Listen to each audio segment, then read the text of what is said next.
Number 4 માં વાડી વિસ્તારમાં રહેતા આ સિનિયર સિટીઝન ના કાકા જે ત્રીજી કે ચોથી પેઢીથી ત્યાં રહી છે અને નદી કાંઠે રહી છે, વિનાયકના નદી કાંઠે. ત્યાં પુલ નથી. ત્યાં પૂર્વ ધારાસભ્ય કુંવરજીભાઈ આવ્યા હતા અને ચાલુ ધારાસભ્ય 78 ના અત્યારે ચાલુ મંત્રી છે એ પણ આવી અને એને બાંધરી આપી હતી.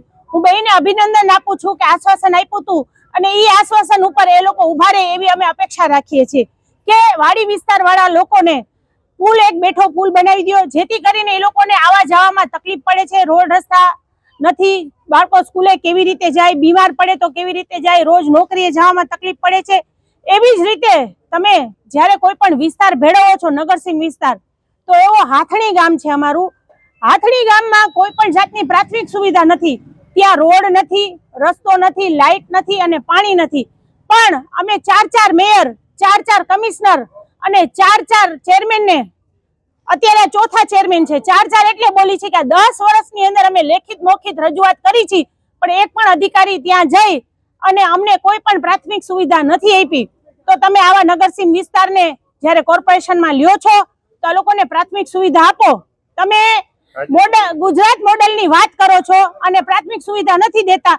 આજે અમે આ ચોથા મેયર છે એવી રીતે, ચોથા કમિશનર છે એવી રીતે, ચોથા ચેરમેન છે એવી રીતે બોર્ડમાં દર વખતે જોઈ લેશું થઈ જશે, જોઈ લેશું થઈ જશે કરે છે. એટલે મેયર ને, ચેરમેન ને, કમિશનર ને આ લોકોએ ફૂલહાર પહેરાવી અને ચરણોમાં ફૂલ રાખી અને જે રીતે ભગવાનને પ્રાર્થના કરે એ રીતે આ લોકોએ એક, અત્યારે ભગવાન તો ખબર નહીં ભગવાન ક્યાં છે અમે નથી જોયા. અમે ભગવાનને પ્રાર્થના કરી, ભગવાનની શ્રદ્ધામાં માની છીએ, પણ અત્યારે અમારે આ લોકોને જ ભગવાન માનવા પડે છે. શું કામ? કારણ કે એ લોકો કહે તો સવાર ને એ લોકો કહે તો રાત. પ્રાથમિક સુવિધા માટે એ લોકોને ભગવાન માનીને અમારે હાર પહેરાવવા પડ્યા અને એના ચરણોમાં અમારે ફૂલ ચડાવવા પડ્યા કે અમારા આ માણસોના જે પ્રશ્ન છે, એક નદી વિસ્તાર, નદી કાંઠે પુલ બનાવી દો અને હાથણી ગામમાં રોડ, રસ્તા, ગટર અને પાણીની પ્રાથમિક સુવિધા આપો.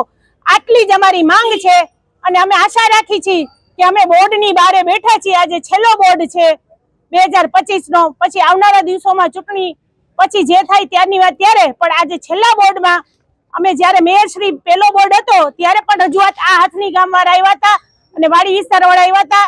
આજ મેયર શ્રીને અમે કીધું હતું અને આજ ફરીથી અમે રજૂઆત કરવા આવ્યા છીએ કે અમને પ્રાથમિક સુવિધા આપો. અમારું આવેદન આવીને લઈ જાય એટલે અમે વયા જાય અહીંયાથી.